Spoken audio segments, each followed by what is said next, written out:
All right. In D.C., the U.S. Attorney's Office dropped all charges against a black man who was punched repeatedly by a Washington, D.C. police officer as he was being arrested. Now, this was on August the 3rd. Kiman Johnson was arrested and charged with carrying an illegal firearm. Now, this is video of that arrest. You can see those officers just surrounded by Johnson and laying him against that fence there. Now, bystanders filmed this arrest. Now, the footage of the ordeal shared all across social media and shows the officer striking Johnson in the face repeatedly while a man pinned him against that fence that you see right there. Now, again, joining me now to discuss this case is Johnson's attorney, Harry Dandel, and we also have local counsel, Dionna Lewis. You all, thank you guys so much for joining us today here on the Roland March and Unfiltered show. I do want to say that, again, we've seen these videos time and time again, and there's a lot of, it can be quite traumatic to see what's happening. You all had a press conference earlier today. Can you tell me a little bit about what has been going on with Mr. Johnson and what he has to say about the incident we've all seen and have been shared on social media? All right, thank you. And thank you for having us. The lead-in video didn't show the actual punching. He was struck 12 times by a Metro police officer in Southeast on Sunday, August the 8th. Currently, Mr. Johnson has suffered multiple fractures in his face. He's scheduled for a surgical consultation. He's in bad shape. He's actually spent last night at the hospital dealing with headaches and pain. You had a press conference today to speak out on his behalf. Unfortunately, he wasn't available to be there due to his current condition. We will commend the D.C. Police Department, the chief, and the mayor, who stepped up to the plate and acknowledged that this was wrong.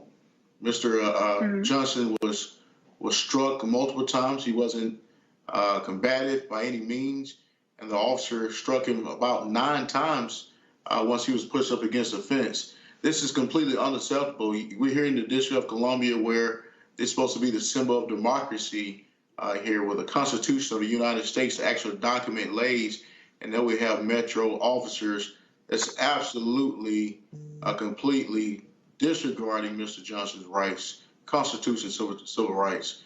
So we are poised, ready to fight for accountability and justice.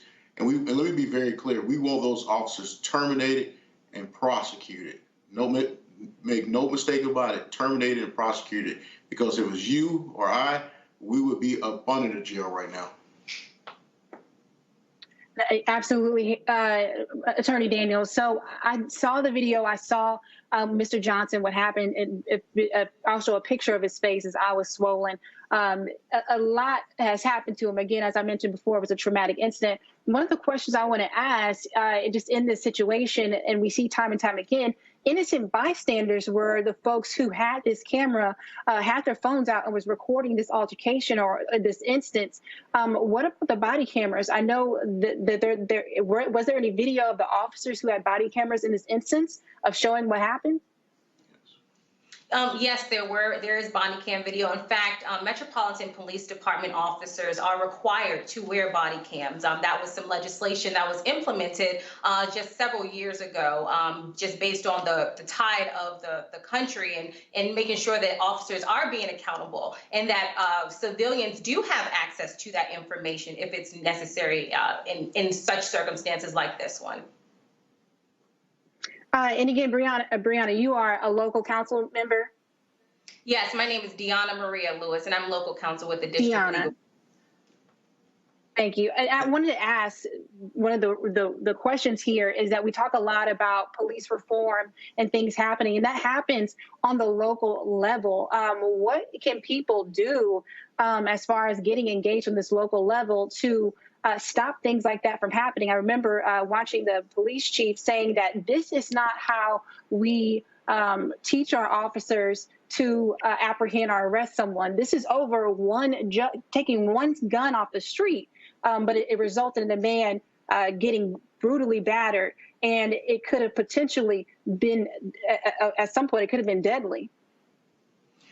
First first and foremost, I would like to commend Chief Conti of the Metropolitan Police Department. He's actually just recently assumed office over the last, I think, 4 to 6 months or so. And so what we do know that accountability and leadership starts with the top. And I think that here, under these circumstances, Chief Conti was very swift to speak out. Mayor Bowser, Mayor of the District of Columbia, was also swift to support and stand by Chief Conti's statements. And so in terms of what local residents can do is speak out, continue recording, because the reality is this case has become such a big case because we had local civilians actually recording the actions of officers that they knew wasn't just not right. And without that footage, I mean, despite the fact that police officers wear body cams, we don't know where that footage would be, just to be honest. I mean, so the fact that, and we've seen this in a number of local cases, well, recent and local cases around the country, I should say, where it really was the body cam footage, not just the body cam footage, but the body cam footage and the recording footage taken by local civilians, local residents who literally just saw something and stopped and was like, this is just not right. And they recorded to make sure that the story was not lost. And in this case, that's exactly what happened. We have the story. We see what happened as it unfolded, and that is significantly paramount. And Chief Conti, he actually stated in his presser that the local concerned citizens who knew him sent him the video, the cell phone footage. So his own officers didn't provide video of the body counts, but for those people that took cameras out and recorded, this probably never came to light. And just to add a pin to that point, that's also a very important point because we need to have officers who are members of this community. We have Chief Conti, who is a native Washingtonian. I am a native Washingtonian. I live east of the river, right, just not very far from where this incident occurred with Mr. Johnson. So it's important that we have our residents engaged, but it's important that our leaders listen to our residents as well. And the fact that our residents had access to Chief Conti and were able to actually reach out to him to say, listen, this is not right. That really helped, I think, take a turn with this event. I also want to just open it up to our panelists really quickly who get an opportunity to talk to Attorney Daniels and Councilwoman Lewis really quickly. You all, let's weigh in and just ask these folks some questions about what's happening with the video that we see and what's moving forward with this situation. Who do you want to go first? I'll let Michael have the stage really quickly. Okay. All right, attorneys. Hey, attorneys, thanks for coming on. This is Michael Imhotep of the African History Network show. I was reading about this case, and I understand it was an effort to get the guns off the street, and I was reading the statements from the police union as well. So if you could, because I saw he was charged with possession of unregistered firearm, carrying a pistol without a license, unlawful possession of ammunition, all that. So, but the case was dismissed by U.S. Attorney's Office, and Johnson does not need to appear in court. So, can you explain why the case was dismissed? What happened there? It seems like something just wrong all over the place with this. Okay, so can you explain once again why was the case dismissed? It could have been a plethora of reasons why the case was dismissed, and I don't want to speculate, but in order to have a good case, you first need reasonable suspicion. Anything that's not done under constitution correct and reasonable suspicion wasn't there, then it's fruit of the poisonous tree here. Now, the position on a illegal gun, well, here the reason of the officer's first encounter was that they believed that Mr. Johnson was doing a drugs transaction. Right. First off, there's no charges of any drugs whatsoever. And if he was doing a drug transaction, where's the drugs that you confiscated from him? Oh, the person who he was selling drugs to, that person should have been charged as well. In fact, in this case, make no mistake about it, the United States Attorney's Office dismissed all charges. It's a reason why a DA or prosecutorial entity dismissed charges. One, because there's no case here. And as we stand today, Mr. Johnson is innocent. He has no charges. So irregardless of what the police union says, I expect the police union to be the police union and say what they say. They say this. They said they supported Walter Scott shooting down in South Carolina. Right. Michael Brown, George Floyd. They're going to say they're going to protect the police, but we are here, Ms. Lewis and I, is protect the citizens in this nation and make sure when their rights are violated, we are stand in the gaps to ensure that their rights are not violated, and one that their justice and accountability comes. Okay, thank you. Because that's what I was trying to figure out. I was like, okay, so what was the probable cause that it was a suspected drug transaction? And then I'm looking at the charges. There's nothing in here in the charges about possession of drugs or anything like that. That's what I was trying to figure out. Okay, thank you for listen, that. It don't take a rocket science to you spot on. There's nothing there. Yeah. Okay. Thank you. All right, Brittany, do you have a question for Attorney Daniels and Councilwoman Lewis? Yeah, sure. She's a local attorney for Mr. Lewis. She's not a councilwoman. She's a local attorney for Mr. Lewis. I'm sorry. Excuse me. Local. Okay. Thank you. Thank you for that. Yeah, I guess my first question would be, what do you think is going to be the officer's main defense here? Because clearly we have video footage showing kind of the violent way in which they were restraining him. Are they going to go with the union statement here that the officers used a minimal amount of force to subdue a violent suspect? What are you anticipating? Well, here's the deal. The video speaks for itself. When you have a video, and thank God we have the video, that is most objective evidence, like most favorable depicted by the video. Here, there is no question that Mr. Johnson's rights was violated. So the officers actually have been suspended, and they have been recommended for prosecution by the United States Attorney's Office, and that's by their own chief of police. So the chief, when he looked at this video, he was disgusted, ashamed, and embarrassed. That's his words, not ours.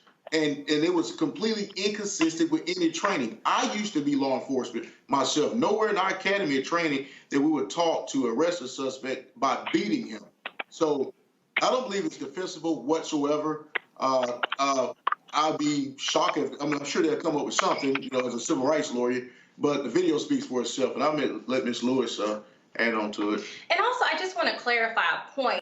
Defense, there are no criminal charges here. So there's not really a defense to be had. I mean, if we're talking about a defense that, perhaps the police officer wants to raise, if there's some sort of trial board here and here as a personnel matter, I mean, I think that might be a little different. So to speculate, sometimes I think we hear officers say that, there was provocation, right? That the defendant or the suspect, because he wasn't actually defended under these circumstances, but the suspect or the individual that was being encountered at the time, because I don't even know if there was really sufficient standing at this point in time to even cause him to be a suspect at this point, right? So perhaps the encounter, he was resisting arrest. I think we hear resisting arrest a lot. I think we hear assault on a police officer a lot, right? But the reality is someone being difficult to be arrested does not necessarily rise to the level of APO, assault on a police officer. It also doesn't necessarily rise to the level of needing to use physical violence to de-escalate and apprehend,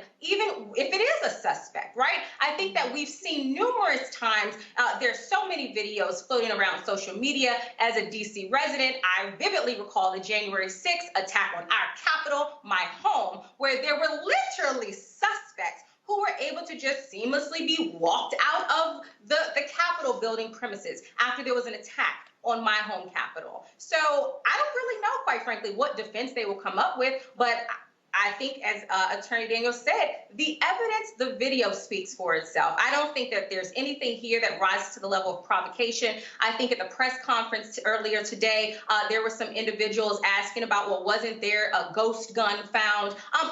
What we're talking about here today is Mr. Johnson's humanity, right? And the reality is, even if there was a gun found, even if he was in the act of committing a crime, it's about police training and de-escalation tactics as they are needed. And we have seen that depending on your color around this country, some people get the benefit of the doubt and others do not. Absolutely. Kelly, would you mind asking Attorney Daniels and also Counsel What are their thoughts on this excessive force that we see clearly in this video with their client? You're asking me to ask them your question? Just your question. I'm just asking. You can ask them a question. So I'm saying this is excessive force. Give them if you wouldn't mind asking a question. Well, I do have my own question, and that's fine. I answer both questions. Speaks to the large. I'm sorry. We can answer both of them. He said he'll answer both questions. Sure. I want to speak to the larger issue here that was just brought up regarding race relations. I am a DC native as well. I grew up in Northeast. I grew up in Brooklyn. I actually live like less than a mile away from my home, my childhood home. And something that I moved back. So something that I've noticed upon moving back, I've been back home about, 4 or 5 years now. And it's not hard to see, but the gentrification of this city, there's something to be said about the police relations amongst DC and Washingtonians now than before. It's almost like we're at the same time, in that you don't see this kind of behavior amongst police officers in Upper Northwest. You don't see it in Georgetown. You don't even see it in Brooklyn. You see it in Anacostia, though. You see it in Congress Heights. You see it in Shaw. You see it in 8th Street Northeast and Benning Road. But it's where the Black people are being pushed out of the city that the imposition of police officers reside the most. So if you could comment on that, and the fact that, frankly, in this situation specifically, no matter what this man was doing, arrest him like he's white. If that's your standard, if that's something that you can understand, arrest him like he's white. So just hopefully you understand what I'm saying. But if you could comment on those things, in addition to the excessive force point that the host just made. So I think the unfortunate reality is that race and economics often parallel. In those neighborhoods, one of which I actually live in, that you named, oftentimes the community, there is a lot more diversity in some of these communities. And I think that people who do not live in these communities would know or understand. But the reality is that there's a perception that these communities don't have that economic diversity. Exactly. Mr. Johnson is actually a college graduate of Savannah State. This is a gentleman who has furthered his education, and who's looking to pursue a career with his accounting degree. And the reality is, based on the perception of what you look like, where you are at a particular time of day, the reality is, and I know you know this well, I went to public schools in DC. I'm a DCPS public school product. And the reality is, some of my friends like to hang out on the corners, right? It doesn't necessarily mean that there's any illegal, illicit, or criminal activity going on, right? It's just It's a cultural thing. It's cultural thing. It's absolutely a cultural thing. And that's what gets me, not to cut you off, but just the fact that these officers are not culturally competent within the communities that they are supposed to be serving, that goes a long way regarding these interactions. If they knew the culture of the city, if they knew the culture of Anacostia, if they knew the culture of Congress Heights, if they knew the culture of Shaw and 8th Street and all of these wonderful just cultural moments in this city, cultural spaces that are dwindling because of said gentrification. And he wouldn't have to prove his humanity just by way of him being a college grad. He would just be a human being who's a Washingtonian hanging out with his friends on the corner. Absolutely. And I think, to the point of gentrification, that's another reason why community policing is so important. The police officers who live in communities need to know the individuals who are from or who live in those communities, irrespective of what their socioeconomic or educational class is. We should not have to qualify Mr. Johnson's humanity by saying that he's a college student, by saying that he has a accounting degree. It should just be sufficient that he is, that he in and of itself exists as a person, because the reality is, Exactly. if he was hanging out with some friends who may or may not necessarily look like those that he was hanging out with on that day, in Georgetown, for example, the approach may not have been the same. The inquiry may not have been the same. It may not have even happened whatsoever. We see, if we go to Georgetown, if we go to the Palisades, if we go to various places around Kennedy Street Northwest and various higher income wards in the district, that people like to hang out. It's not necessarily a race thing that people hang out on corners or hang out in front of streets. You know, Right. there are literally individuals who are DC transplants who purchase properties and have garden parties in front of their homes or in their Not to backyard. mention, it's hot. And they're not being approached and encountered in a hostile and aggressive manner just by simply existing and having a good time. And not to kind of dispel anything that happened right after the encounter, because we do want to acknowledge that, you know, we are by no means trying to further or support the fact that there are ghost guns that exist in the District of Columbia. I think with the crime rate rising in the way that it is, we all can sit here and agree and acknowledge that that is an important public safety issue and an important public safety concern. But that's not what we're talking about here today, for the fact that there were no charges, right? And even as I already said earlier, if there were charges, we are talking about the way in which Mr. Johnson was handled. And if he looked differently, if he was a white man, I mean, just to put it very blanketly, I highly doubt he would have been approached in that way, especially if he was standing there with a group of white males as well, socializing and fellowshipping on that afternoon. Couldn't agree more. I want to ask you guys a question really quickly, because we mentioned how the bystanders, we have the video, and I automatically kind of trigger back to George Floyd, how individuals were on the sidelines. Now, there were individuals who were watching Mr. Johnson, and they were saying, why are you hitting him in the face like that? And we could see trash cans and trash kind of pushed over. And then there's one officer who was in front of that situation, pushing the people off. Now, can there possibly be some type of police reform or legislation or anything that it can allow the people to get involved? As we saw in this situation, people recognize that something was clearly wrong in what was happening there. Well, actually, the law in the district is that if you are being assaulted, even by law enforcement, you can use the amount of force equal to the assault. Here, obviously, Mr. Johnson was being assaulted. He actually was punched twice, actually 3 times before he even tried to retaliate. Then subsequently subdued and punched multiple times in the face by one particular officer. As a black man, when I watch that video, I'm disgusted. I want to help Mr. Johnson, you know, best being there, because he is getting pummeled by these officers. And he could have been easily killed, struck in the face multiple times. And I'm not condoning any violence by any means, but I can understand how those citizens, the people who were there, got very emotional and upset. Right. You know, when you go back to George Floyd, I wish I was there to do something. Do something. We saw what happened when you don't do anything. By any means, I'm not advocating any violence or anything, but a lot of people are tired. They're ready to, you know, do something different. I'm not condoning anything whatsoever, because we need law and we need order. But at the same time, you cannot really get really upset at those individuals who was frustrated. They are frustrated people coming in their neighborhood, officers and police coming in their neighborhood and harassing them. And when they see somebody in their neighborhood who look like them and somebody they know that's getting assaulted over and over again, their emotions was high. So let me also add this.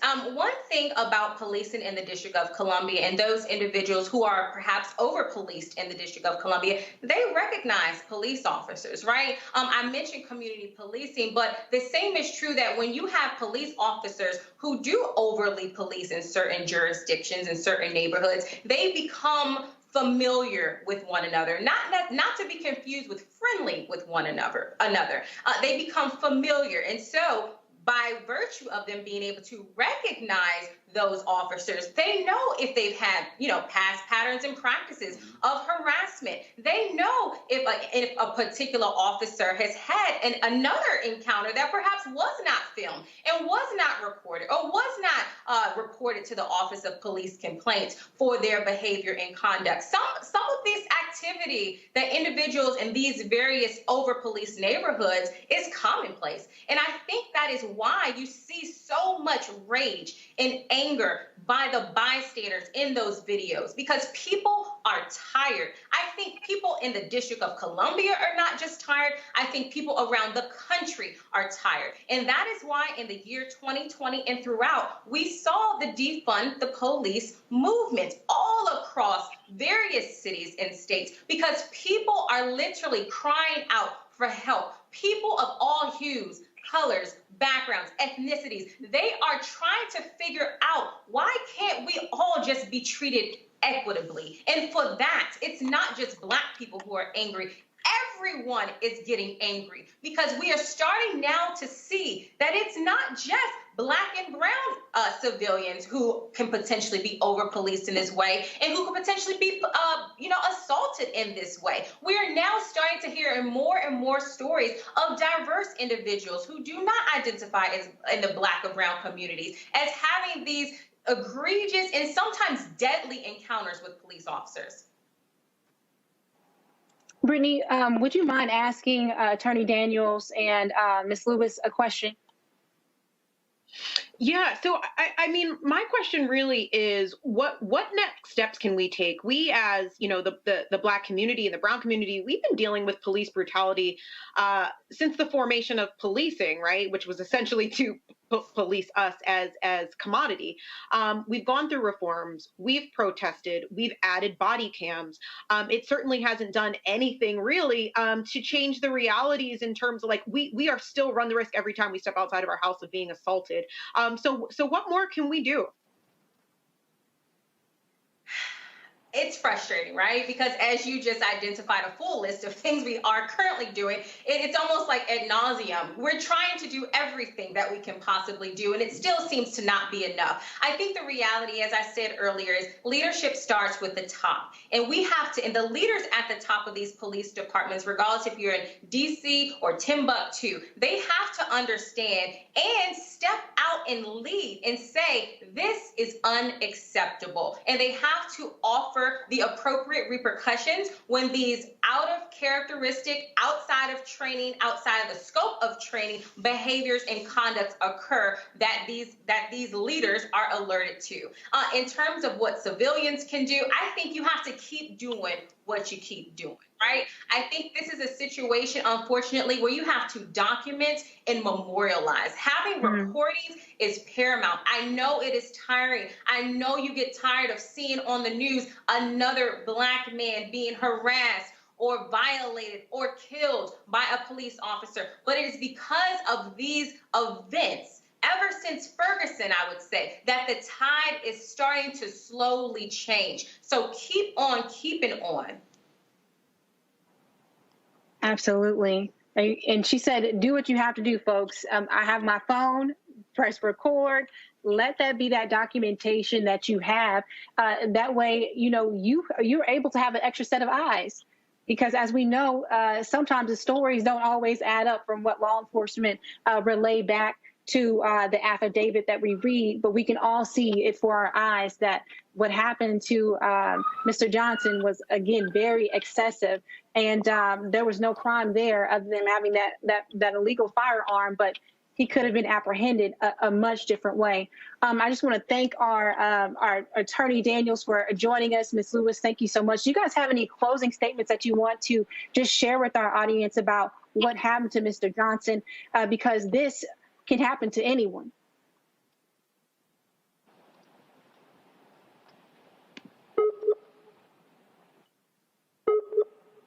All right, so it looked like that froze for a second, but we're going to keep it moving. We have a story here out of North Carolina. This is Fred Cox. There's a federal suit again. So a North Carolina family files a federal lawsuit against the officer and the Davidson County Sheriff's Office for their 18-year-old son's death.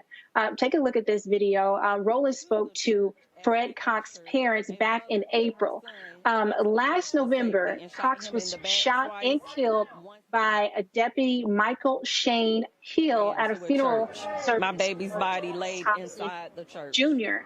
Now, shots rang out after the funeral. Now, police say Hill shot Cox with a handgun at the time he was shot 4 times. Now, Cox's family says that's not true. They claim Hill shot the teen as he was holding a door for a mother and her 12-year-old son who were searching for cover. Now, Deputy Hill was at the service to contact potential witnesses in the killing of Thompson. Now, a grand jury decided not to indict Hill. Let's open this up to our panelists. We have Michael Imhotep, again, the host of the African History Network show, Brittany Lee Lewis, political analyst, and Kelly Bethea, JD, communication strategist.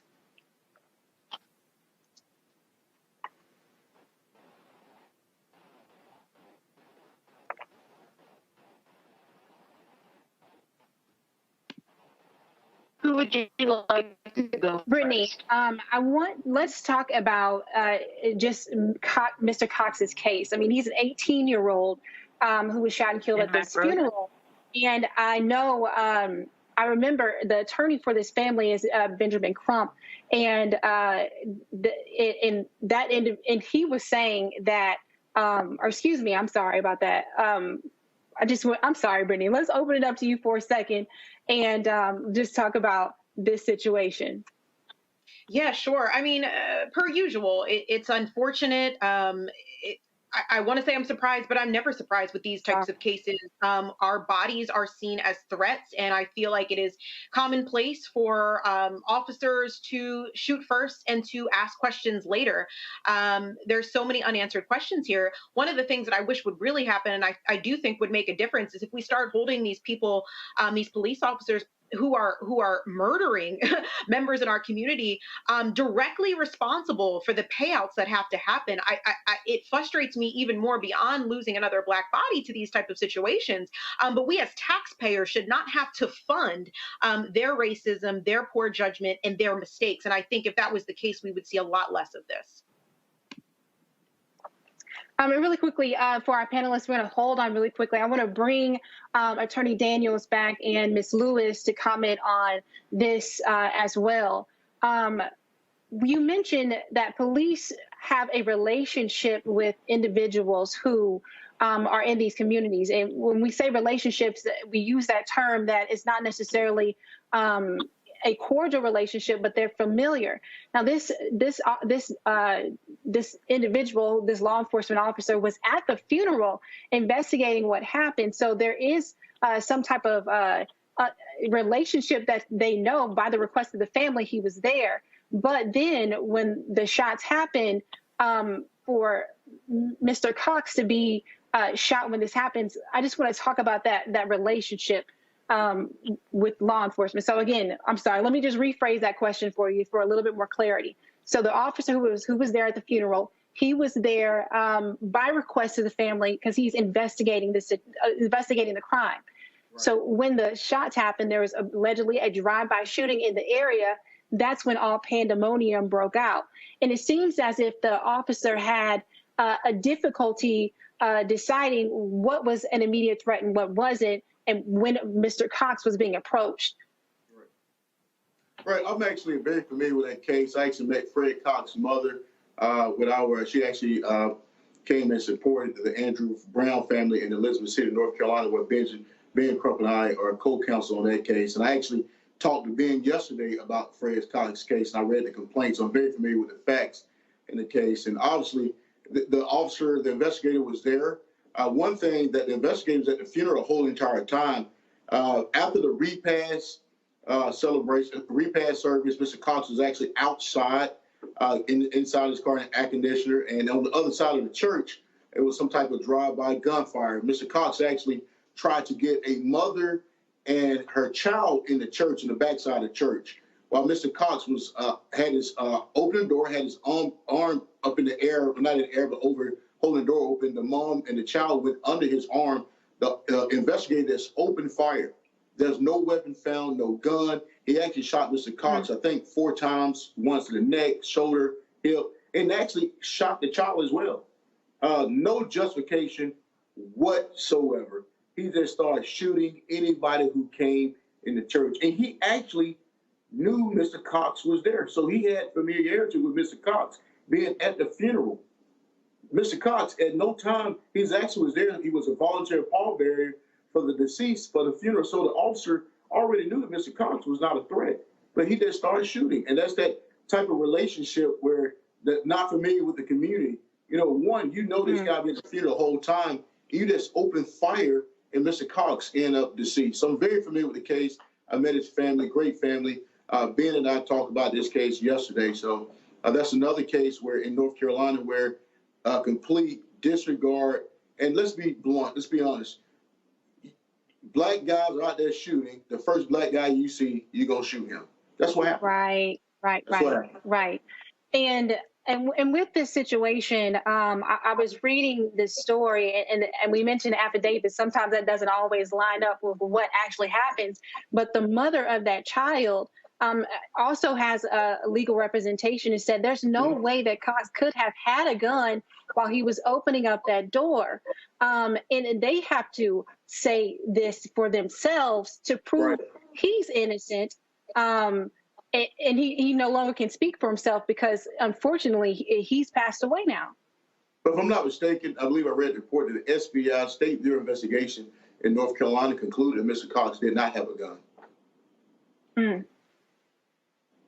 So he did not have a gun. And I believe the officer involved in this situation, what could that have been? Should he? I mean, it was a request of the family for him to be there. But at the same time, when all pandemonium breaks loose and you see the first black man that you see, that's when there's a frenzy. There seems to be a fear when it comes to being in communities with black folks.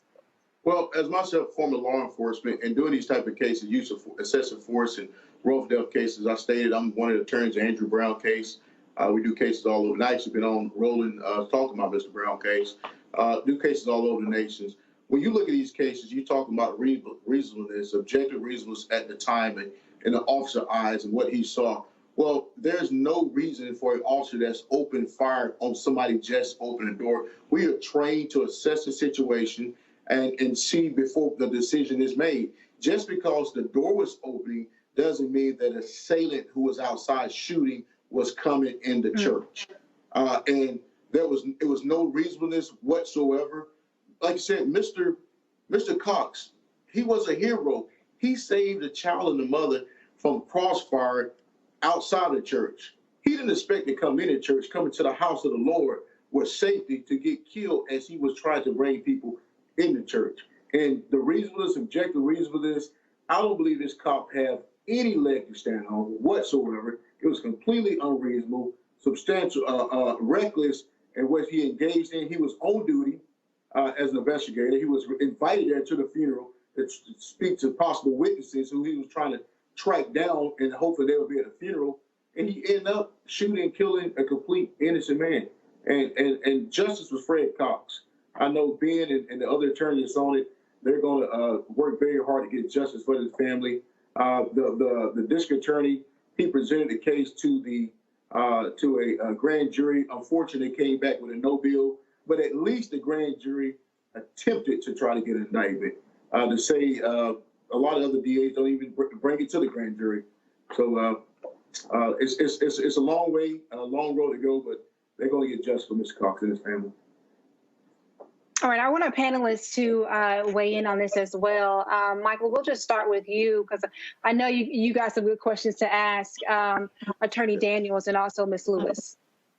Well, in reviewing this case here, I was trying to figure out why did Officer Hill think that Brother Cox had a gun, number one, and then number two, because when you look at this, the attorney for Cox's family said it's impossible for him to have a gun because he was holding the door open with one hand and waving people in the door to the church with the other hand. So what made the officer think he had a gun? I mean, he didn't have 3 arms. So what made him think he had a gun? And then you said there was no gun found. I'm not reading anything. There was a gun found on him, anything like this. So why wasn't the officer charged? I mean, I know the grand jury.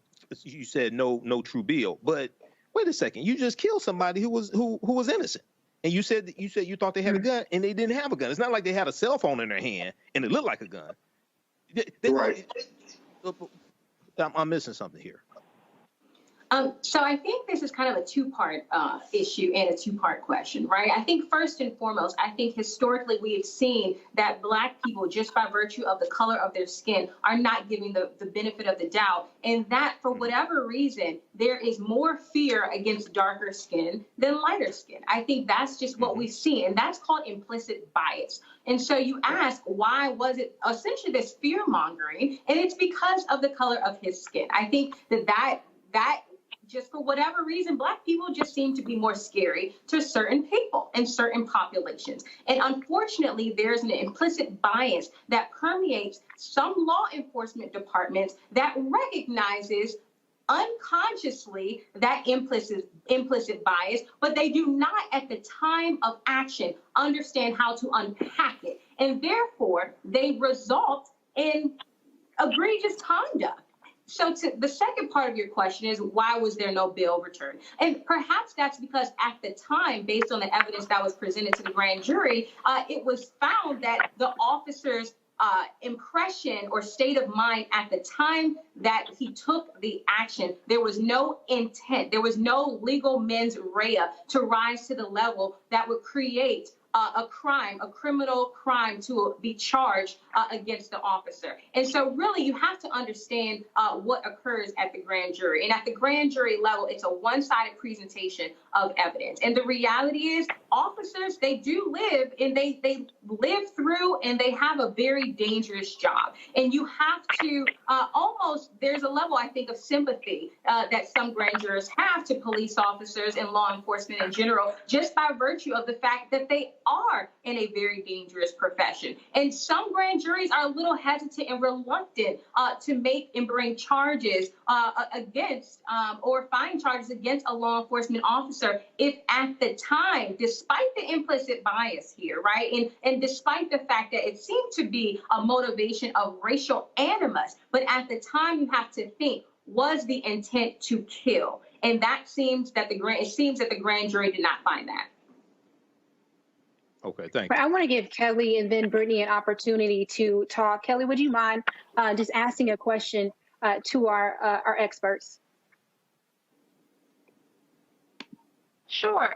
With both of these cases, the parallel being, the commonalities rather being, both basically minding their business and living their lives before it was rudely interrupted by a covertly racist white cop or implicitly biased cop, whether they were white or not is irrelevant. What do you, for either of these cases, if you know, what are the next steps for these families as far as reconciliation beyond just civil suits and possible criminal charges being brought? Like, is there, I always wondered outside of the moms, like Trayvon Martin's mother and the other group of mothers who basically had their own support. Is there something, a group, a program, an initiative that we could possibly know about to help the families of the fallen? Because it'll be a collective effort for all of us to heal, especially the families that it is most impacted by. Well, to answer that question, I know that Miss Sabrina Fulton, Trayvon Martin's mother, has an organization with mothers of men or children have been lost to police violence or unwrongfully taken. I don't know the exact name of the organization. Listeners probably can Google that and found out that is a fraternity or a group that you do not want to be a part of by any stretch of imaginations. Right. With these cases, as a civil attorney, I'm not a prosecutor. I'm a civil prosecutor. But one thing that I pride myself on is going through what we call discovery, uncovering evidence, and giving that information over to the Department of Justice, United States Attorney's Office, District Attorney, as such, and bring accountability not just to the person who's accused, but those who are in charge of prosecuting. And one thing I can tell the listeners that if your local elected official do not exercise their oath or duty bound, then you can get rid of them, vote them out, and you should. Because one thing I would tell you is that you never know when it's going to come knocking on your door. A lot of people are hey, it's out of sight, out of mind. This is what happened to Mr. Johnson. This stuff that happened in Southeast Anaconda, it happened all the time. But it can happen in Northwest. It can happen in Georgetown. It can happen anywhere. As you can see across this nation, we represent people all over the United States.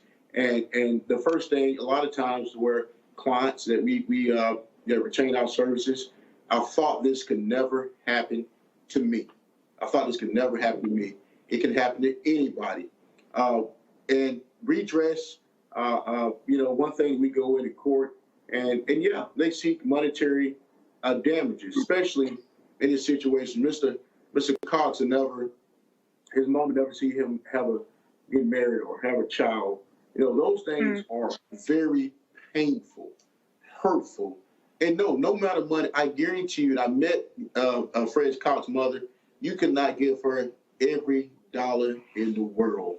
She want her son back. Obviously, that we cannot do that, but at least we can try to bring some comfort. So one less thing she would have to worry about. It's not about ambulance chasing. It's not about money. But in this society, as a civil attorney, that's the only thing that we can bring to her. But at the same time, we can bring accountability. We can bring awareness, educate people to get involved in the community activists, to get involved in voting, to be a part of the community that they live in, so you don't have to be the next Fred Cox. You don't have to be the next Johnson, next Andrew Brown. And the list goes, George Floyd, the list goes on and on. And Reverend Sharpton said something very profound.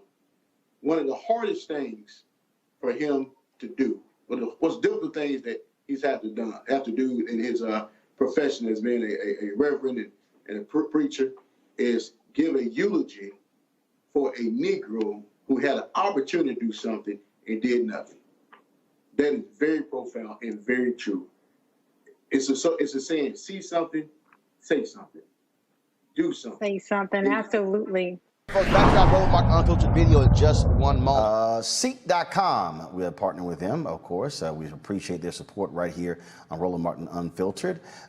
Check out a couple of their products that you can take advantage of.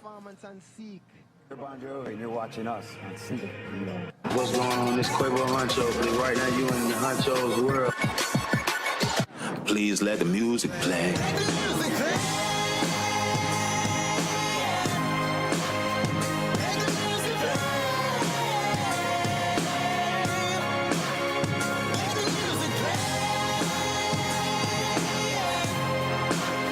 Enjoy the Seek.com video by using one of their virtual reality headsets. All you do is just pop your phone right here into the VR headset and enjoy the content. You can also take advantage of their 360-degree headphones. These headphones here come in a couple of colors, black and gold, but then also all gold. And so you can check these out. If you want to use our promo code to get a discount, it's RMVIP21, RMVIP21. Then, of course, a portion of the proceeds comes back to Roland Martin Unfiltered, which allows for us to fund the show. And so this is a black-owned company, and we certainly believe in supporting black-owned companies. Mary Spio is the founder.